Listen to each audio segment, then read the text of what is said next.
November 7th, 2018 Historic Preservation Commission is called to order.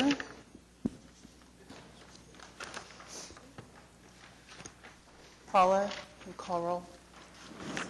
Alan Brown. Neela Crank-Clements. Here. Suzanne Broadbent. Here. George Massey.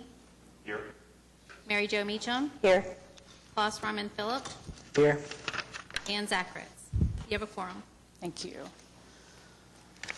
Okay, the meeting process is on the back of the agenda. If you'll read through that, I'm not going to read the process to everyone, just reference that. Katie? Nothing to report, I don't think, from the office this time. Okay. Acceptance of minutes of the previous meeting. Any changes? I'll move approval. Okay. I'll second. Okay.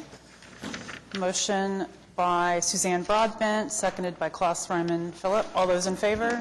Aye. Aye. Opposed? Minutes are approved. Code enforcement report. I don't believe we have anyone here from code enforcement today. If there are any items that anyone has questions about, they can follow up with staff after the meeting. And just note that if it does have a citation number listed, then it has progressed from a notice of violation to a citation. And we can help you look up that number for more information. Okay, thank you. Item 5, continuance, announcements, and requests. No uncontested requests, no new requests at this time. Okay. Public hearings. No dilapidated structures, and then we have one National Register nomination. This is NRHP 18-3 at 100-400 Southwest 25th Street, aka West Commerce Avenue. It's Urban Design, Ward 4. Consideration and possible action on application of multiple owners by Linda Ozan, State Historic Preservation Office, to consider a resolution regarding a proposed National Register nomination for the Capitol Hill Commercial Historic District, approximately 100-400 block of Southwest 25th Street, Oklahoma City. This is a district of Capitol Hill within the larger Capitol Hill neighborhood that developed as a commercial and civic and community hub starting shortly after statehood, with a lot of construction in the 20s and 30s, and then some new construction, as well as contributing renovation to existing structures in the 50s and 60s, and still retains a high degree of its historic and architectural integrity, really diverse resources that tell the story of how this part of the city developed and how it had its own kind of unique identity within the larger Oklahoma City community. Sarah Warnicke is here from the State Historic Preservation Office to answer any questions. And the consultant who prepared the National Register nomination is also here. That's Catherine Montgomery. I don't see her. Okay, great. Any questions about the nomination? Looks like we need to recommend the nomination and adopt a resolution. If someone wants to make a motion. We might just check if there's anyone in the audience that Okay. wanted to speak on this. I don't. No? Okay.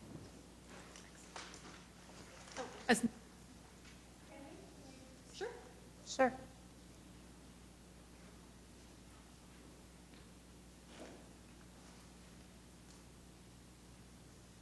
If you'll Hello. state your name and sign in there with your address, please. Donna Cervantes. I was the director of the Historic Capitol Hill organization during the time the nomination was proceeding, and I just wanted to recognize the staff and everyone who worked on this, thank them for their dedication to the effort. I know it took over nearly 2 years to get through, and I just appreciate that. I know this is quite an honor for the district, and just want to say thank you. Appreciate the nomination and moving it forward. We do have a couple property owners in the audience as well, and thank you for that consideration. Sure. Would anyone else like to speak? No? Donna actually now works in the planning department here at the city, with us with the Commercial Revitalization District program. So she went from one of the districts to administering the program. So we're happy to have Donna, and I would also say she was just a great champion for this throughout the process too, helping us make sure property owners were aware, and we're excited that there are multiple tax credit projects underway already within the district, so excited to see lots more preservation activity in the area. I wonder, were there any property owners that were not, did not want this nomination to go through? We did not hear any objections to the nomination. Great. All right, then, we need to get a recommendation. Anyone like to do that?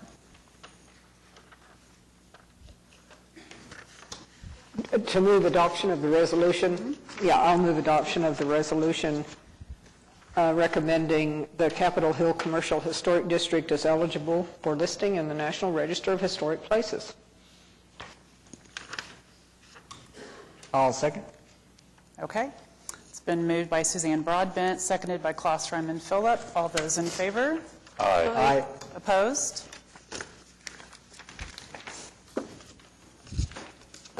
Congratulations, Capitol Hill. Okay, next we have consent docket cases. Looks like there are 2. We've had a request to pull HPCA 18-00141 at 508 Northwest 15th Street, both from the Neighborhood Association representative and commission member asked that it be pulled. Okay. What about item 2? No comments on item 2. Okay. Does anyone in the audience want to pull item 2? No. Okay. So we'll need a motion to pull the first item. Is that right?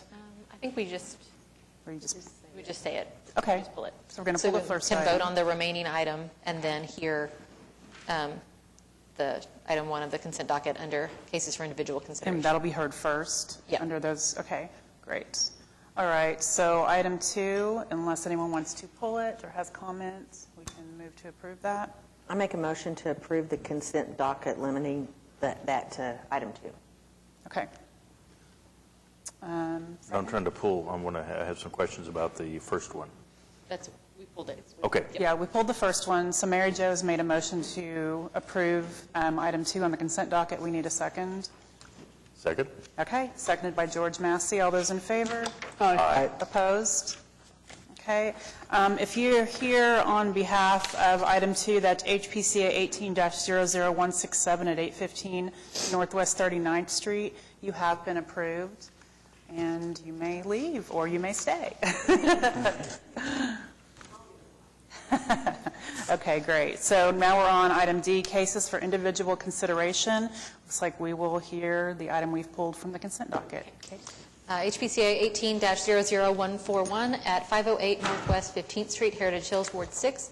Consideration and possible action on application of J. Whipple by Sam Gresham of SGA PC for certificate of appropriateness to construct garage elective.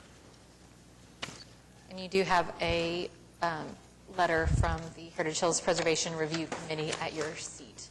And Holly, we got that late. I don't think we got it to you, but I'll get you a copy. Okay. Okay. Holly, do you want to outline, I think this is one, let's see. You got outline the changes you made. Right, so working with staff and the homeowner in conjunction to try to compromise, get the homeowners really what they felt like was a functioning modern garage while still maintaining a design within the guidelines of the Historic Preservation Commission. So, I feel like the staff recommendation for approval goes to show that we are within those guidelines. We've adjusted the square footage to reduce the size to 5% of the lot, which is the 680 square feet. Previously, we proposed a bit larger, so we've reduced that to get down to that 680, which is, again, within those guidelines. All the other aspects of design that from the previous proposal are the same. So, the dimensions, reusing and relocating windows and doors in the new designed garage to suit the same original standard that we saw in the previously demolished garage. Other changes, upon staff recommendation, we did go to a double wide door that looks like 2 single doors, mostly because in the original structure, that is how it was originally. The opening was a double wide opening. They've since framed in 2, but staff felt like the double door was more in keeping with that original design. And so we've done that. That's what we've proposed here. So yeah, I'm happy to answer any questions, but I feel like this is a really strong design, and it's been great to, hear from you all, and we hope that, today we can move forward. Thank you. Anyone here in the audience that would like to speak to this application? No? Okay, comments from commissioners? I believe the original intent about the larger door was concerning vehicles and entering in and out. Is that? Well, actually, I think it was kind of a fortunate recommendation from the staff. The homeowners were concerned about 2 doors that were separated. That's the reason the 2 single doors were separated, so that they could get in and pull and have maneuverability. But once staff recommended a double door, that just provided the homeowners with a little bit more maneuverability in and out. So it was fortunate on both ends, I'd say. Well, according to the Heritage Hills Committee on 4.4.21 from the guidelines, at double garages, 2 single garage vehicle doors should be used instead of 1 larger double door.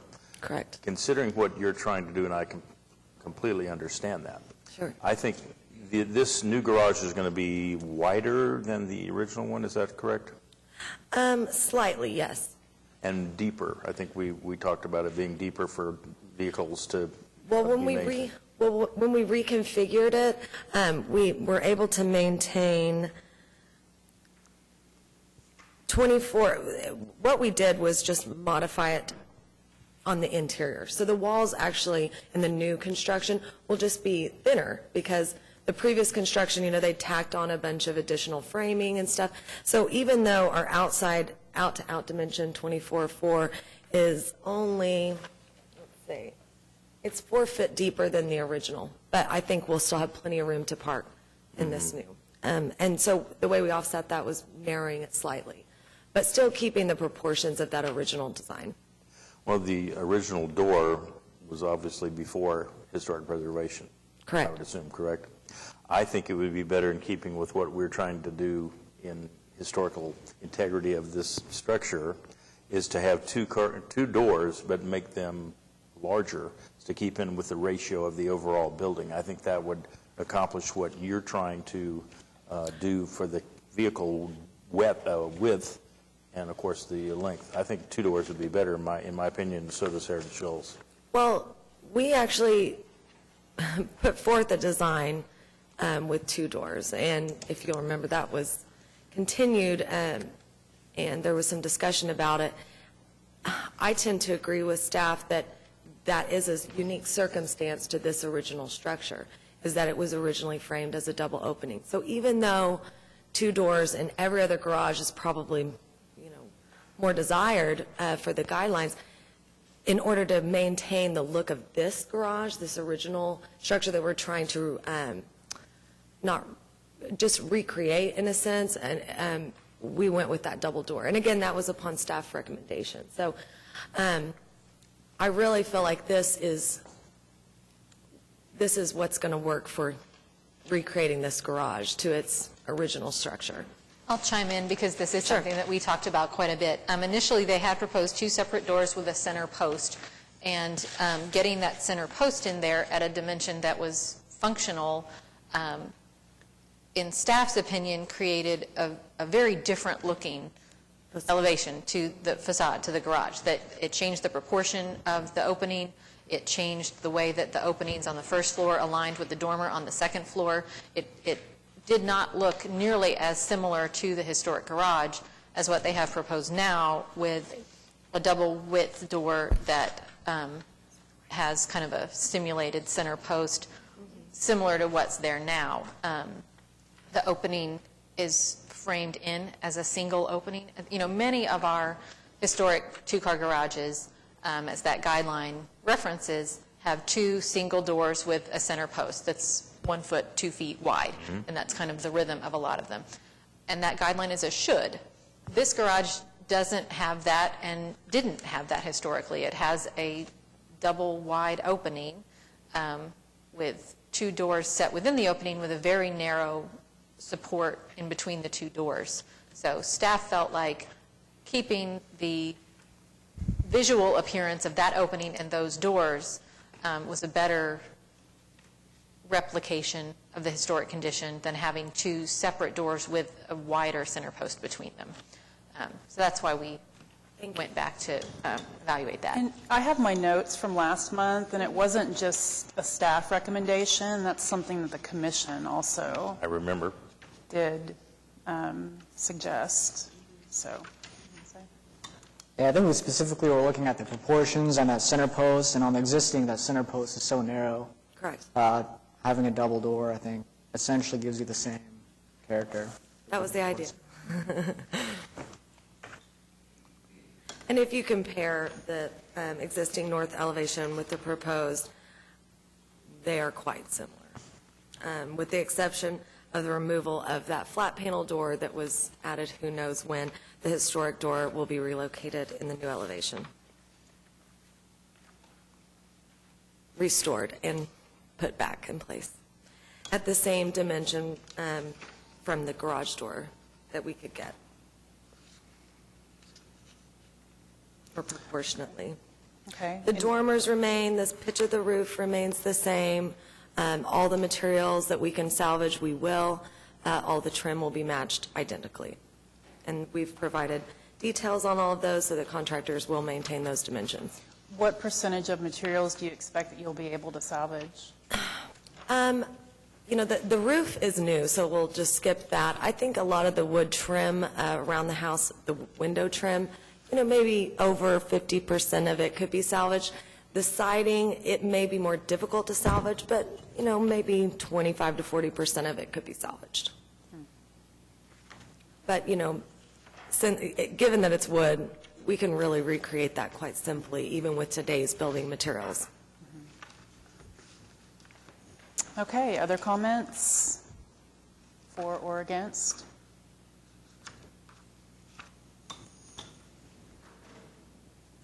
I would make a motion that we approve HPCA 1800141 with the specific findings as noted by staff in the staff report. Okay, first by Mary Jo Meacham. Do we have a second? I'll second. Second by Klaus Raymond Phillip. All those in favor? Aye. Opposed? Nay. Okay, Thank you. thank you.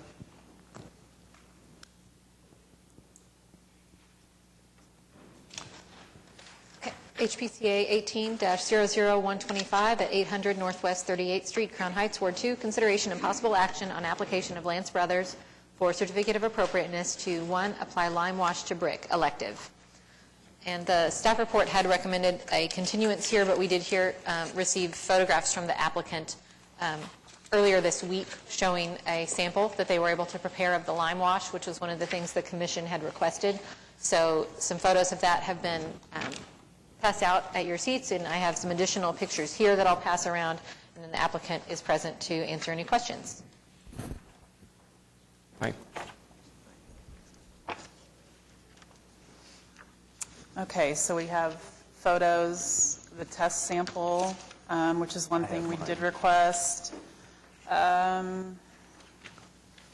Looking at the staff report, it looks like there are a couple of other things that have not been addressed yet. The applicant should describe the process to clean and stabilize brick and mortar prior to application, and the applicant should illustrate that lime wash is a compatible treatment for brick and mortar structures and how it may preserve the existing fabric without causing additional damage. Do you have information on those items? If you'll Right, state and- your name and address first. Pardon? If you'll state your name and address Lance first. Brothers, owner of the property at 800 Northwest 38. And if you recall, I was here 2 months ago, gave a little dissertation on what lime wash is and what it's not, and how it differs from paint. And I think the consensus was that's all well and good, but we want to see what it looks like. So I brought about a half a dozen photos of the contractor doing a sample on a portion of the house to show this is what it's going to look like. Which I just found out after applying for this, the house was originally painted. They removed the paint, perhaps by sandblasting, by some unknown means. I'm sure it was sandblasting. And what that did was expose a lot of mismatched brick on the Chartel exposure of the house. So not wanting to go back and repaint, I proposed to do the lime wash, an application of a slurry of calcium hydroxide to the brick. And today I brought some representative photos of what it's going to look like.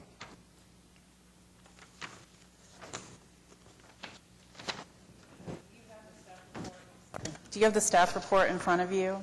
Yes. Okay, if you'll turn to page 5 of 5, under specific findings. That's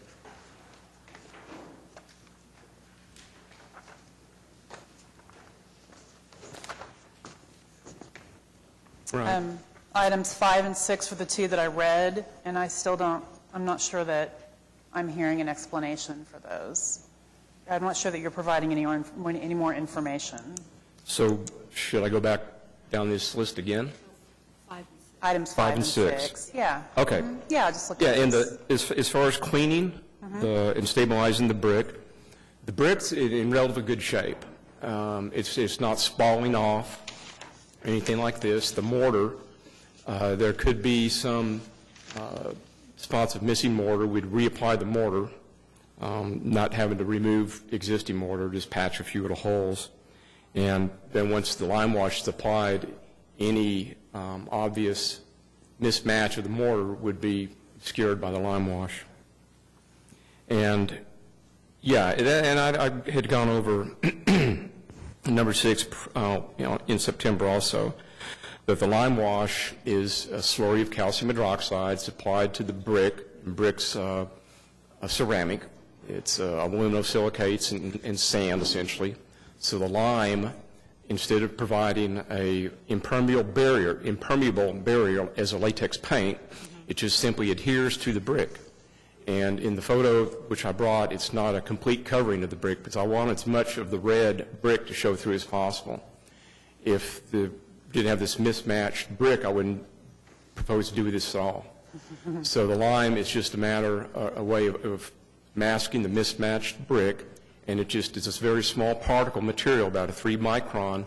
If my memory serves me, a hair is about a 20 micron diameter. So the lime's much smaller, much finer particle.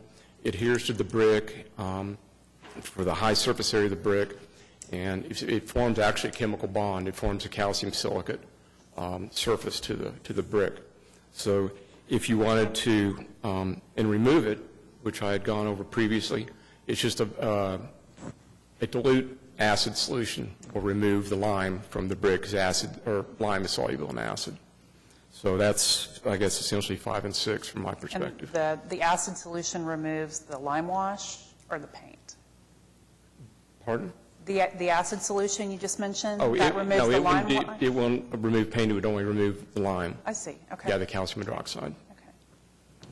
Okay, thank you.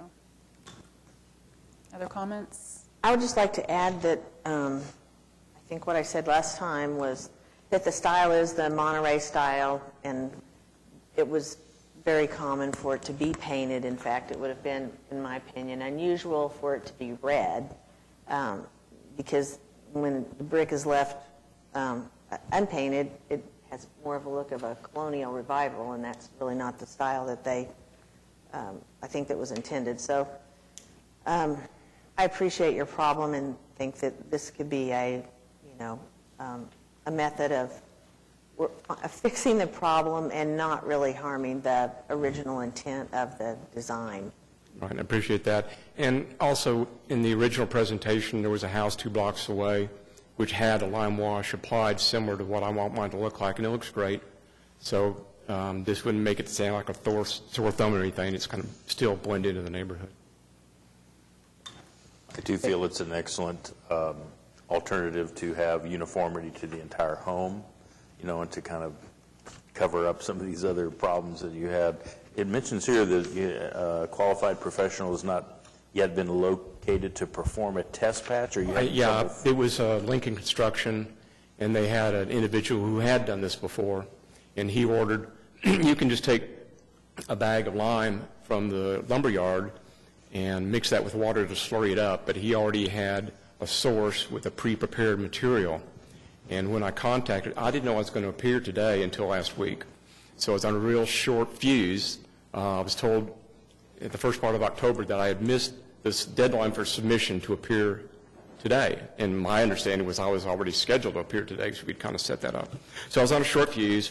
The contractor brought his painter in, and last week I told him, I said, I got to have something by today. So he said, well, give me 3 to 5 days to get the materials in, and he did, and they applied the lime wash on Monday. So I was scrambling today to take these photos and get them all printed out to you. So I have identified, bottom line, I have a contractor. You have someone, good. I've got a contractor. How is it applied? I'm curious. Well, you can apply it. I wasn't present when he actually did it, so I could watch him, but you can use it. You can use a brush, you can use a rag, a washcloth. You just get the slurry and then apply it. And you have to be careful the way you do it, or you'll cover the entire brick. And I wished I had been there when he did this, because the entire brick's not covered.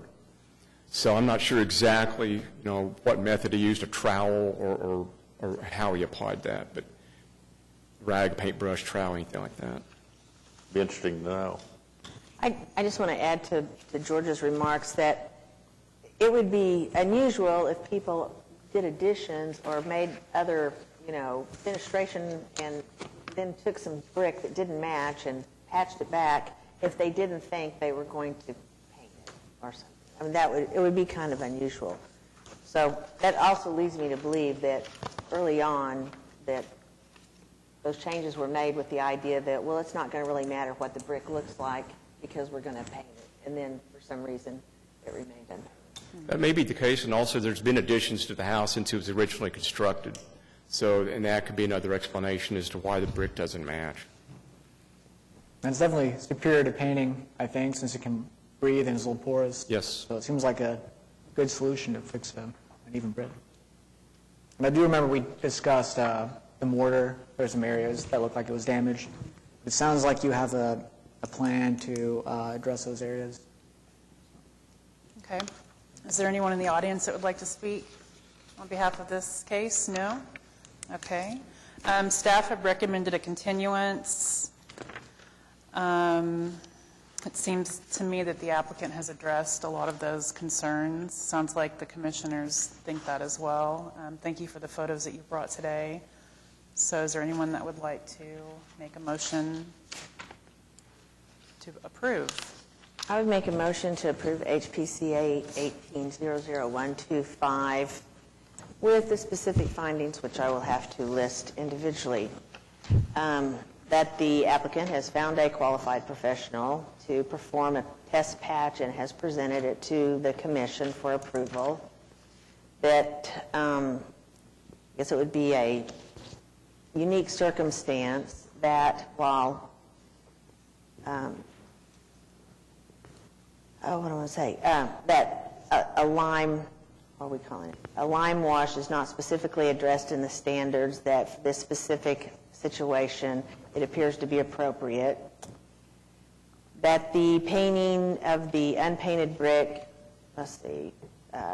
may not,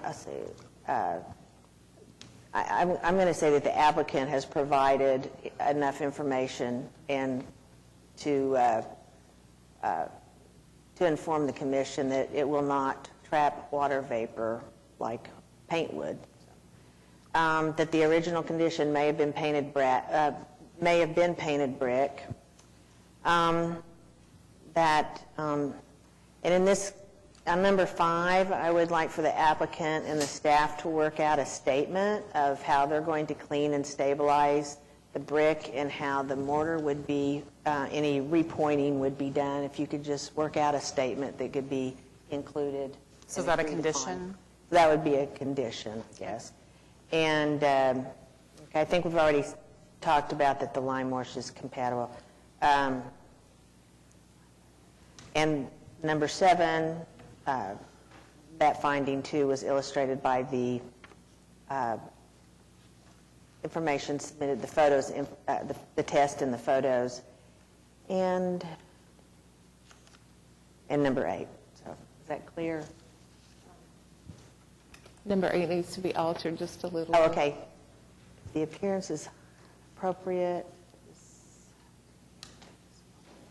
It should be determined by the commission if the appearance of the lime wash is appropriate at this high visible location to negate the visible discrepancies. So we can just say it has been Has determined. been. Okay, it has been determined. Okay. So we have a motion to approve with the unique circumstance and a condition by Mary Jo Meacham. Do we have a second? Second. Okay, second by Suzanne Broadbent. All those in favor? Aye. Opposed? Okay, you've been approved. You do have that one condition to provide this, work with staff to provide a statement, and then you'll get your CA after the 10-day waiting period. All right, thank you. Okay, thanks. Okay, item 2. HPCA 18-00144 at 622 Northwest 28th Street, Paseo, Ward 2, consideration and possible action on application of Taylor Morris for certificate of appropriateness to 2, remove front steps elective, and 5, install railing elective. Okay, we continued this last time. I don't know if it was last month or the month before, because the guidelines we didn't feel supported the applicant's proposal, and it looks like no additional documentation has been submitted. Is the applicant here? No. Does she have another continuance? So this application does have one continuance left. The applicant had communicated to staff that she was in the process of selling the property, and that if it were to sell prior to this meeting, then she would know she would not attend, and that she would not be pursuing this application. So Okay. I think at this point, having heard nothing from the applicant, So a that, denial is... a denial would probably be Okay. acceptable. Okay. Would anyone like to make a motion for denial with prejudice?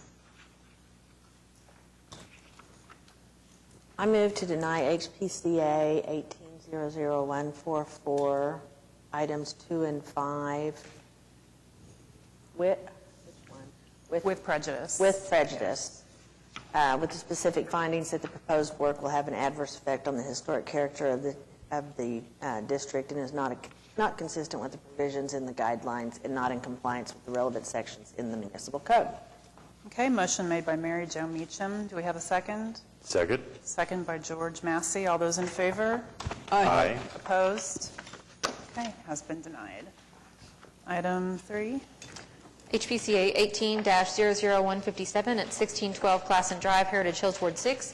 Consideration and possible action on application of David Darby, 1612 North Classen LLC, by Sam Gresham of Sam Gresham Architecture for certificate of appropriateness to 1, demolish existing addition required, 2, construct addition elective, and 3, rehab existing garage and construct addition elective. The Commission did hear this application last month and continued it with some comments about various revisions to the proposed design. The applicant has reduced the size of the addition and made some other modifications.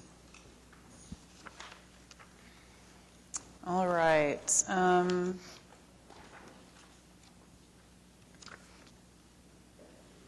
In regards to the constructing addition, Holly, the staff and I were looking at this before the meeting today, and it looks like we're missing some dimensions on the plans. I think, what's the square footage now with the new proposal? 750, right at. 750? So we were unable to verify that. So what we've done is I pulled in the rear wall, and we're at a 45 here, so cardinal direction is kind of difficult, but the rear wall between the garage and the new addition, so that existing, or the proposed wall of that master bedroom has been pulled in 2 feet, and then the covered porch has been brought in another, to make up 8 feet of separation between that garage. So now we just have like a 3-foot walkway rather than a covered patio, which was originally proposed. Even though that covered patio wasn't calculated in the square footage that we were over, the whole attempt there was to create that separation between the addition and the restored garage in keeping with the neighborhood. Remember, we had some people from the neighborhood that were concerned about that. So, and beyond that, just tried to tighten it up. Let me get to, so what it came to, and I don't have my previous submittal, but that 23-1 on page 2.1, that dimension had been like 24.6 or 25.6, something in that range. If you'll recall, previously, the dimension that I have bubbled, that 8 foot from the garage to the covered patio, previously that was like 5.6. So we've pulled it in, over 3 feet, all, gross of the building.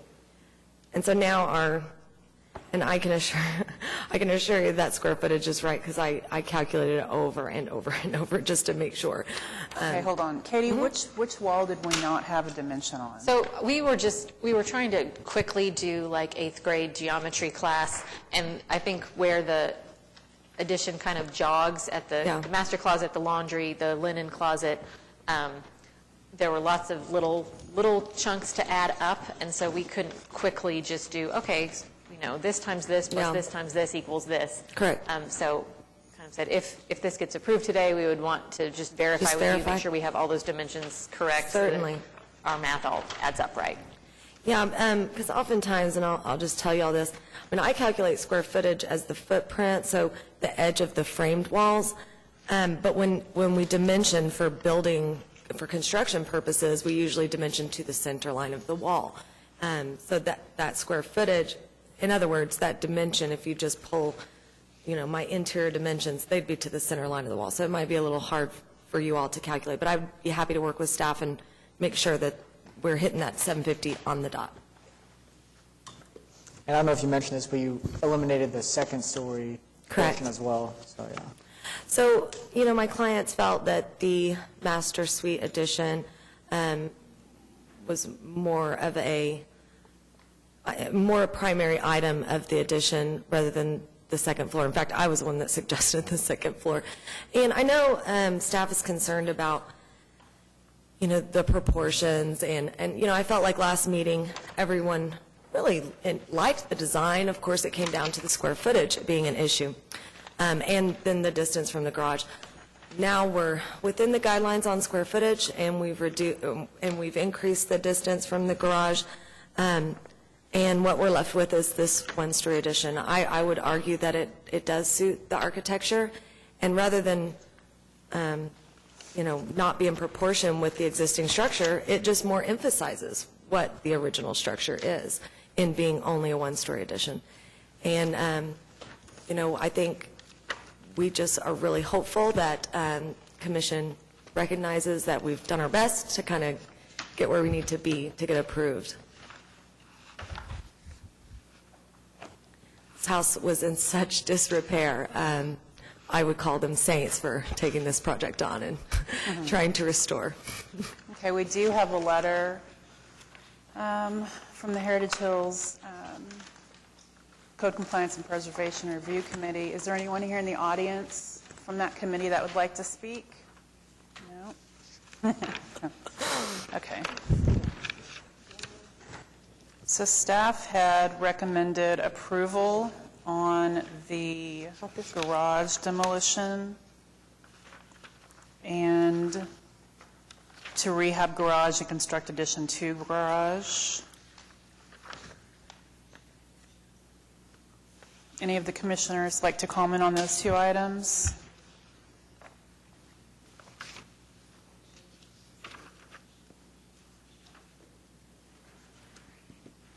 Or make a motion? mean, it seems like the changes are more or less what we discussed last time, so I think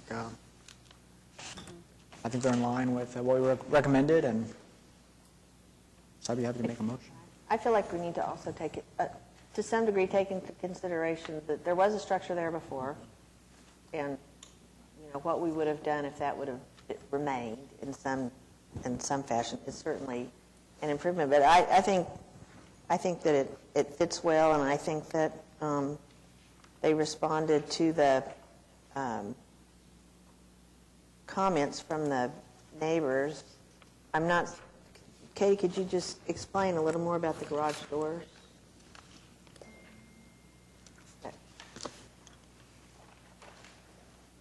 Angela, I might have you chime in on the garage doors. I didn't work as closely on that. I know that they uncovered remaining garage doors. Right. Took off the addition, and they're recreating those. Was there still a comment from the neighborhood on the garage doors? Well, they again are asking for 2 separate doors rather than a single double. But the commission has approved double doors, and we do attempt to give the look of 2 doors. So I feel like, even though I respect her comments, we could argue that a double door is appropriate for the neighborhood. So you did find the door, and you're recreating the door. Yes, in fact, I asked Angela to pull it up. Okay. What we found was just this much of it, and again, that old addition that was previously demolished, when that was demolished, we uncovered this piece. So that was just for me. I went out, measured it, and recreated that door in the double door that you see in your proposal. So. Okay, again, I just want to clarify that some of this continues to be done due to the mobility or the getting the cars in and out when the driveway goes to curves. Is this part of the issue? Yeah, the driveway, if you can see, the driveway will need to extend to the north, I suppose, in order to get to that existing edge. And so what I did was start my double-door garage at that jam. So, at some time, you would assume that original driveway was wider, because you can see the doors start at that location. Okay, thank you.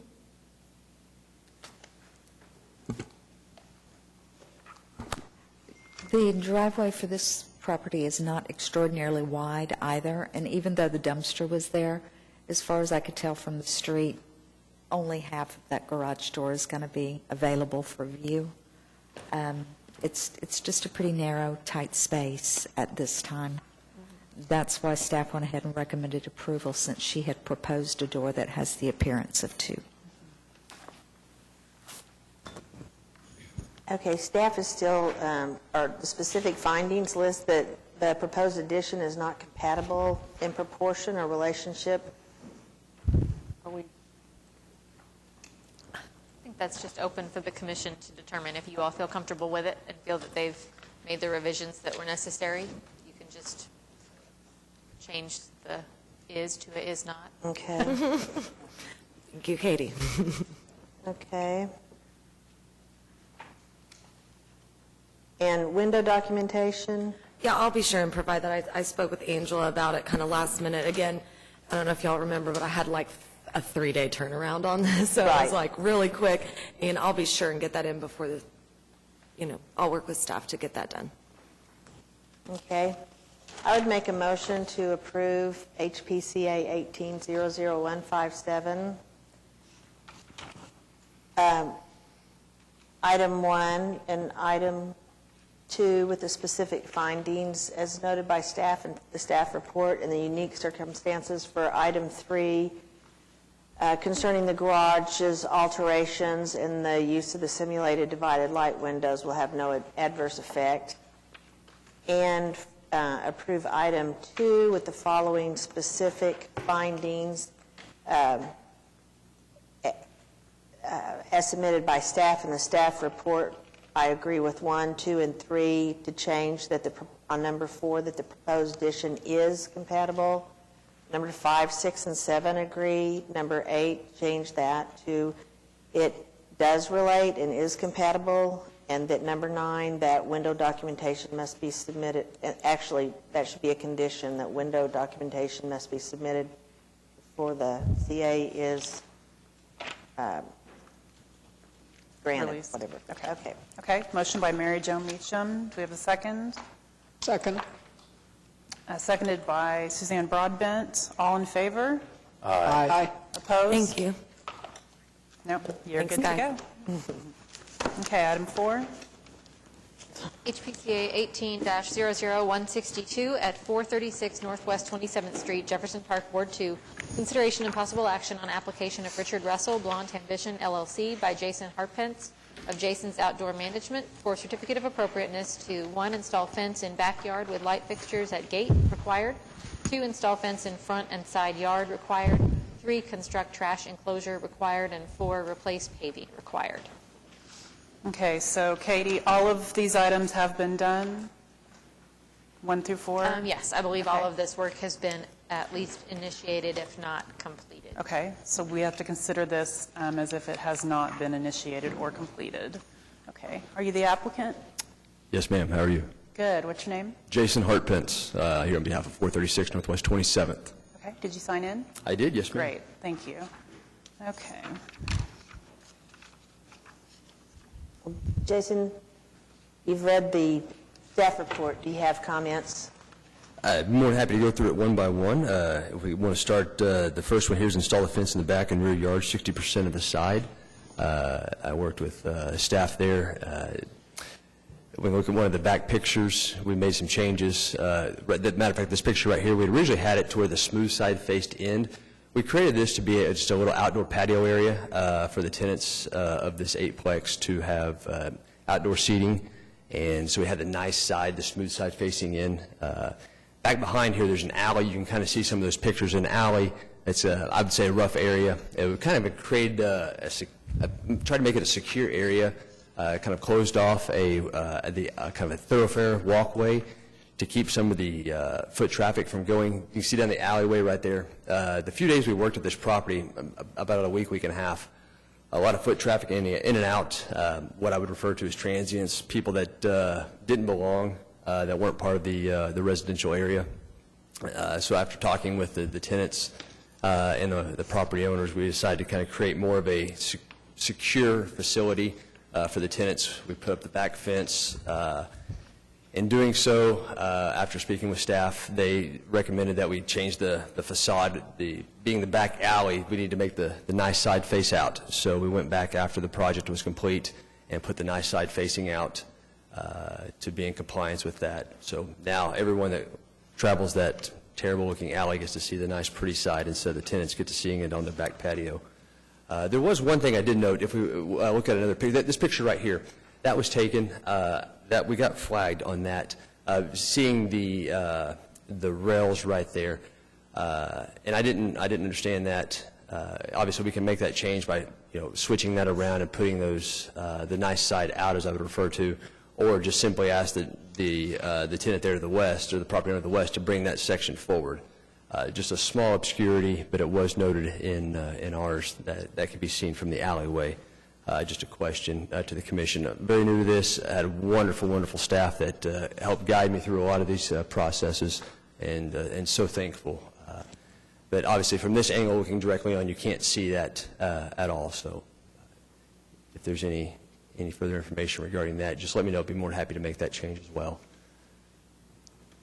We did install 2 lights. There's 2 lights right there that were on the report as well, on top of those posts. Those are just for security. As tenants come out to their vehicles at night, those are on photocells, so they're only on from dusk to dawn. So for anyone that comes and goes during the night hours, just 2 small LED lights so they can see coming in and out that back door from their vehicles. There was a note in here that we were off some of the posts. Obviously, per code, it's 6 foot. With the terrain and the variation of the elevation, I think at one point we hit 6 foot 3 inches. As you can see, we're true completely across the top at 6 foot. We went off the line on the east property line, which is approximately 5 foot 8, where we set that, and we just went due west off that, and we were at the 6 foot mark. but with the rise and fall of that parking lot, we didn't do any construction of the parking lot. And obviously with the dips and sags, if you find a low spot in the parking lot and you actually measure from that low spot up, I believe we were at a 6'3" at a couple spots at our highest spot. Don't the guidelines permit The rear guy- fences at 8 feet? They do permit fences at 8 feet on the rear property line, and that's what we went by, fences at 8 feet. However, the way this is written, we are not on the rear property line. This is just written off the rear structure. So we originally thought we had 8 feet, and we were well within the guidelines, because I would consider this the rear of the structure, and we're more fluid, but as I read the report, we were not on the rear property line. And that is an alley back there, right? Yes, ma'am, it is an alleyway, yes, ma'am. Okay. We tend to give a little more when it's at the back of the property, not visible from the public right-of-way. Yeah, and matter of fact, this alley, if you go looking, yeah, that's looking due east. It really, you're not able to drive that direction at all. If you were to turn 180 and look back to the west, you can go about 100 feet, and that will take you right back to, I believe it's Walker. So really just enough for cars to come and get into that parking lot, and that's it. You're not able to go all the way through there. So you said you worked with staff. What did you all come up with something for the front? Based on staff's recommendation for the front, yeah, we can go ahead and go to that. With the various guidelines, there's no compliance. We need to go ahead and go ahead and remove that and recess that back. It sounds like we need to meet the 40% compliance and bring the trash can enclosure. After driving around the neighborhood, we did our best to, and you can look at some of the different pictures I made, really dress up the community and dress up the house. Instead of having multiple trash cans sitting out front, the property owner wanted to have a nice enclosure to hide the trash cans so they weren't all sitting out front. It wasn't viable to have all the trash cans in the back and have the tenants bring them all out front down that small alleyway. There's no lighting on that entire east side because the lighting's not permitted, being historic, and he didn't want the tenants to have to walk that entire east side in the dark if they needed to drag their trash cans out before they went to work. So it was opted to build a small trash enclosure right at the curb and encase it to where it was still nice, with a nice cedar fence with a top rail to where they could simply put their trash in and on their trash day wheel it out to the curb. I think we would possibly consider lighting there. It's not that it's not permitted because it's historic. Yes, ma'am. Okay. So, I mean, that's something you could possibly talk to staff about. Okay. Yes, ma'am. So do you have a new plan to present? I think as of now, the new plan would be just to recess it back to the 40% mark and put our trash enclosure behind the front facade gate at the 40% and keep our standard 6 foot. Basically, take everything you see there and move it back, and then you wouldn't see the trash enclosure. The trash enclosure would be behind the 40%, so you never even know it's there. It's just like anyone else keeping their trash cans behind their gate. You never see them to begin with.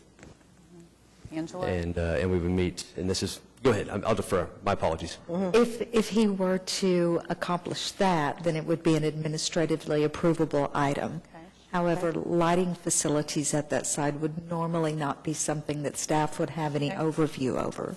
So if you wanted to indicate that you are agreeable to similar lighting that he has placed on the back, perhaps along the fence enclosure here, then staff would be able to move forward with that. But attachments to the side of the house and that sort of thing are not something that we typically review. And so if lighting is in fact an issue, then that might be something you want to briefly discuss now. I think just the I lighting. wouldn't mind lighting, but I would like to see something not pointy and light going out. Maybe you could do something, I mean, my idea would be maybe even something on the building that washed, down onto the Yes, ma'am. driveway that was not historic looking, but more, Just a standard, invisible a security light that provided just a direct light as a opposed nominal to. security light or Yes, ma'am. something. Okay.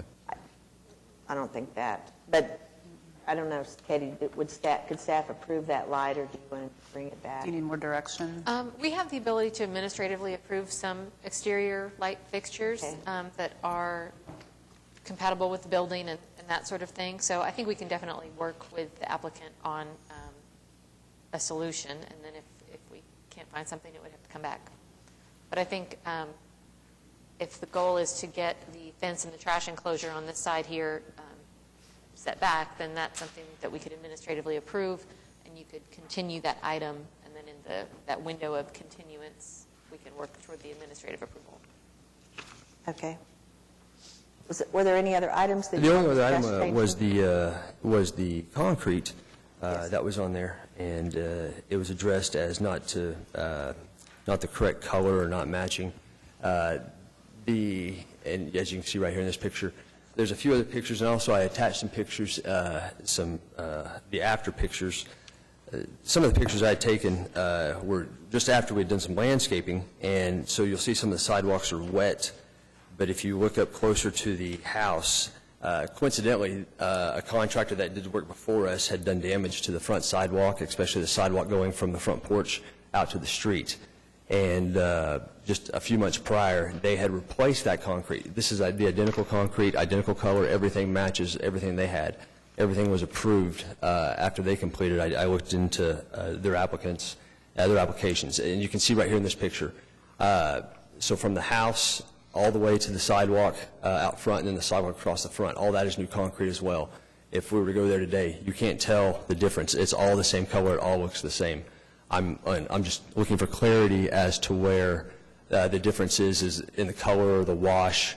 There was one picture where it's comparing it to some cinder blocks, a cinder block curb, and I think that might be where right here, you can see the new concrete compared to that cinder block curb that's behind it. I can definitely see the color difference in that myself. Okay. But that's a Mr. pre-existing Harkness, cinder block. Just real quick, am I understanding you to say that the concrete up to the house and parallel to the street was poured separately? Yeah, I have nothing to do with that. And Yes, you ma'am. said it was approved? As far as yes, ma'am. There was applications from another contractor. That was all done before me. Yes, ma'am. We have a CA? I believe for so. that? I was able to, I had a copy of it, and this was back, I don't have it here with me. I came across it. I'll defer. Do you have a? Because we wouldn't have approved that color concrete. We would have approved paving that would then have been poured and would have been anticipated to match within the year before final inspections have been done. And whether or not those inspections have been done and approved, I am not aware. I'm sorry. Of course, if we approve paving for this particular location for the applicant today, he has a full year for this concrete to reach a color or a The finish. curing and aging process. I understand. That is, in fact, a match. Thank you for the clarity. So with that concrete being new, it might have not reached the full, my apologies for speaking ahead of myself.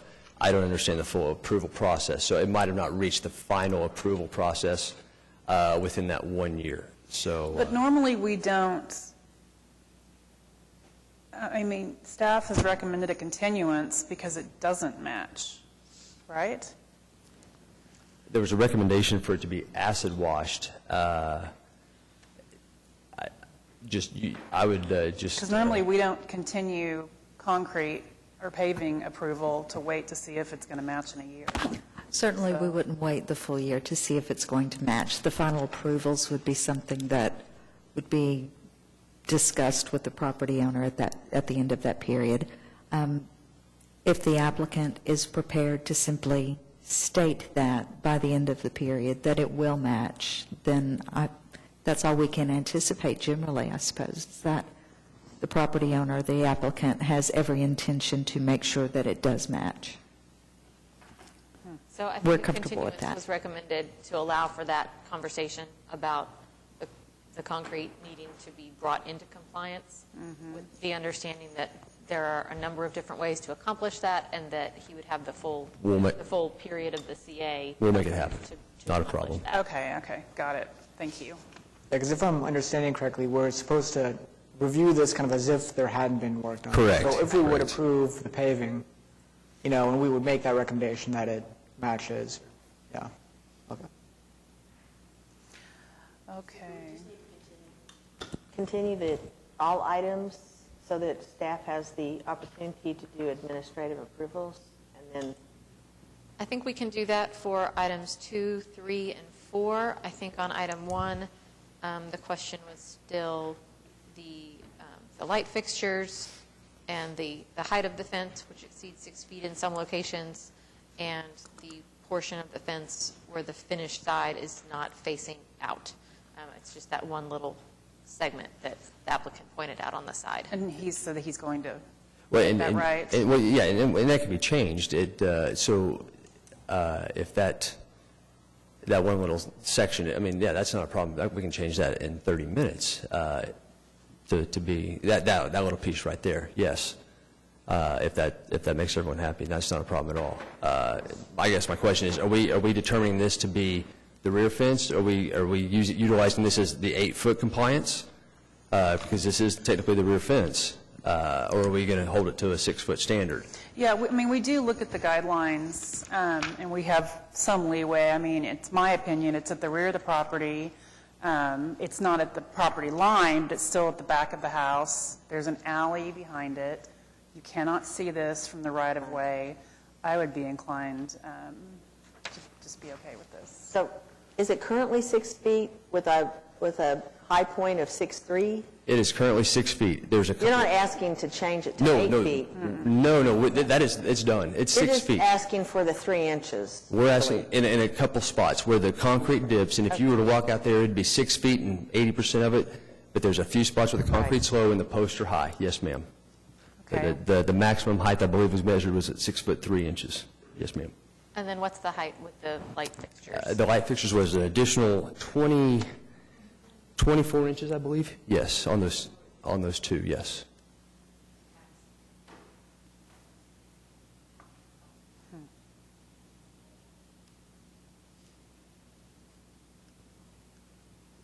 I mean, they're on a fence. Again, it's at the rear of the property. Those are easily changed out. Another owner may decide to go with something different that's either not on the top of the poles there or on the house. Any thoughts? I mean, I'm inclined to agree with, it's essentially the back of the property. It's behind that neighboring house even. So I think it's pretty, pretty low impact visually for the neighborhood. So I don't see an issue with a 6'3". And as a matter of fact, I'm not even sure on the side panel, whether you have the one side out or the unfinished.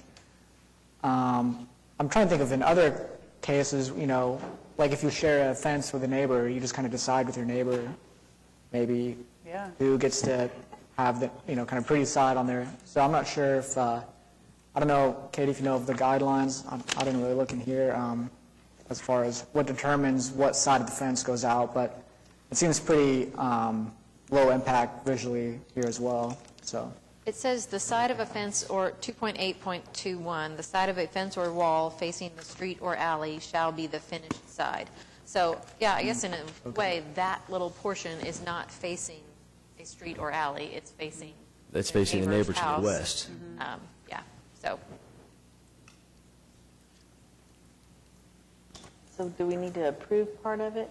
So that Item portion one. does not meet the letter of the guidelines, so that part would have to be approved by the commission because staff can't approve it. Everything else where we're talking about making some revisions, we would be able to administratively approve. Okay, so item 1 is okay without changes, and I've read the specific findings, and they agree that it's okay.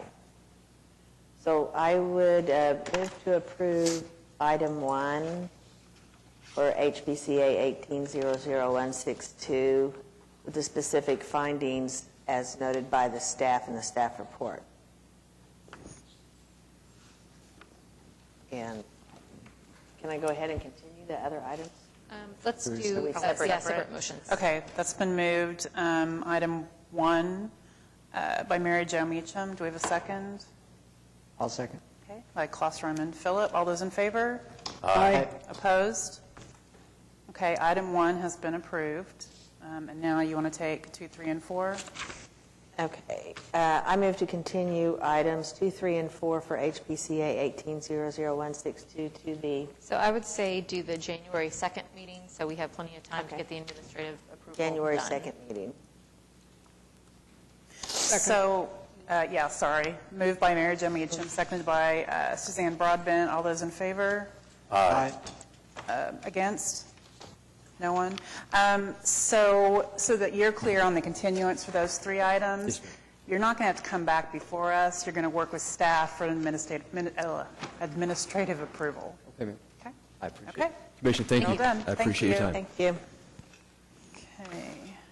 Item 5. HPCA 18-00168 at 3608 North Harvey Parkway, Edgemere Park, Ward 2. Consideration and possible action on application of Rita Benishek by Sam Gresham of Sam Gresham Architecture for certificate of appropriateness to 1, construct a 189-square-foot addition at the rear of the house, elective. 2, construct a new covered patio at rear of the house, elective. 3, replace roof to accommodate rear addition, including removal of small rear dormer, elective. And 4, enclose existing south side entry and remove existing south steps, elective. Hi, Sam Gresham here, represent the owner. Our proposal is, as you can see, I read through the 4 items, and I guess the controversy seems to fall on that one door to the south, which had, according to staff, been something they were concerned about. Ready to discuss it, whatever you guys want to do. Okay, Do you have a suggestion on your, for that? Well, I do. I would have done this had I given it some more careful thought. We generally don't try to put brick. I mean, if you try to fill in a window like that guy with the wash, had the experience of all that old new mortar bleeding into the old, it looks terrible. You can either recess the brick, or siding in this case would make a good choice. We could leave the stairs, we could leave the siding largely intact, recess a panel of siding in the opening to retain the historic vestige of the historic door without losing half the space in her closet. That recessed porch area goes, in this case, it goes in about 4 or 5 feet. It's very deep. It's visible from the front only to the extent that you can see the siding that is on the sidewall, and the stairs, of course, which we can leave. I mean, that can all stay. Could we compromise and just do a recess, but not necessarily the entire recess? That's what I would suggest. Is that what you're saying? I mean, that's what I would. well, how far in would you recess 6 it? inches. I mean, it needs to not be huge. I see no point in really going way back in there. But Can you go back to the previous slide? Yeah. if you went to the back side of the frieze, there's a beam at the top. There's a frieze board, the vertical board at the top of the brick, and it shows a porch beam that fills in about 8 inches back in there. If we went to the back side of that and came down with siding, that would retain, first, it would be a better deal, because when I drew the plan, I actually put brick in that opening, and then I just looked at it, and I thought, I don't know why I did that. It was a careless thing to do. But because you have all that concrete that goes to the ground, I'm sure it was poured after the brick was installed, but there's nothing back there.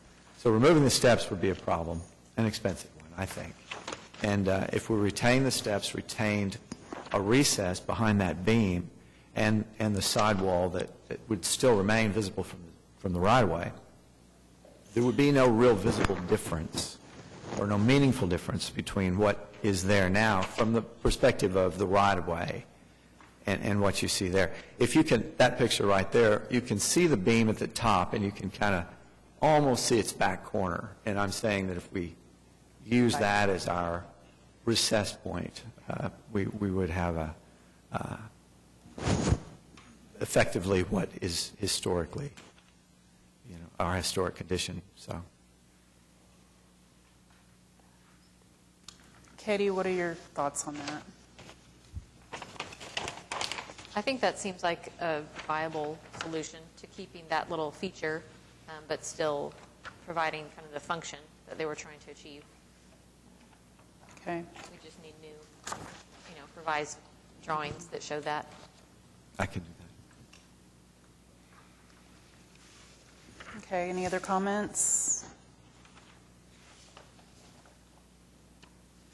No? I would make a motion to approve HBCA 1800168. Items 1, 2, 3, and 4, and including the specific findings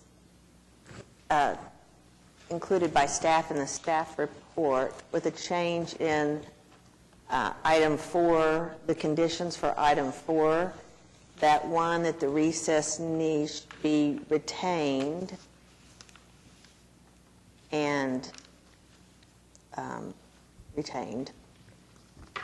enclosed, but the enclosure to be recessed to the rear of the back of the beam that goes over the porch entry, and the revised plans be submitted to staff prior to release. Okay. Motion by Mary Jo Meacham. Do we have a second? Second. Second by Klaus Roman Philip. All those in favor? Aye. Opposed? Okay. Thank you very Approved. much. All right, now we're on to other business, which we have none. Communications and reports. Looks like we have a lot of Lots administrative of administrative approvals. We can answer questions about any of those after the meeting. Okay. Couple of withdrawals. Couple of withdrawals, just mostly changes in plans for applicants or projects that were not moving forward. Nothing to report on the other items, I don't believe. Okay, so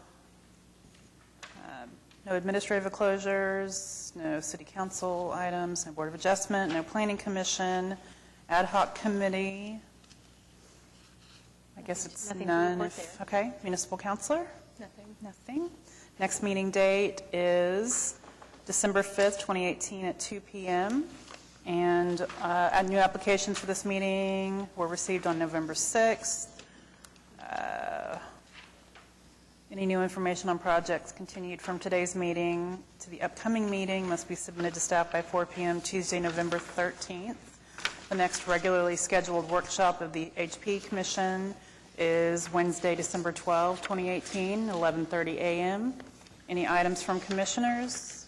I spoke with Heritage Hills the last day or so. They would like to have some type of meeting, to discuss the 50th anniversary. Yes. Would that be, and this is December 2, full now? It's a busy month. Well, yeah, and I think we talked last month, and I need to follow up with Heritage Hills about having a separate meeting to get together with anyone from the neighborhood who's interested, as well as anyone on the commission to talk about 50th anniversary. So I will make sure and do that. For the workshop in December, we are going to have someone from one, if not two, of the small cell tower companies attend to talk about kind of the work that they're doing and what some of our options might be. I'm sorry, I didn't hear what The people from the small cell tower installation companies, as we've been seeing those applications. We are looking at revisions to design guidelines for all of our design districts in response to some state legislation that passed, further clarifying our ability to review small cell installations. But part of that is to make sure that we have them really clearly addressed in our guidelines, because right now we just have some very broad language about things in the public right of way and satellite dishes and things like that that really don't fit. They didn't have that back in 1969, did they? Yeah. So we'll talk about that, and then we're also hoping to have some time at the workshop to talk a little bit about code enforcement and kind of what happens with work that's already been completed as far as the enforcement side of things. So we'll be about 7 hours now. But we will feed you.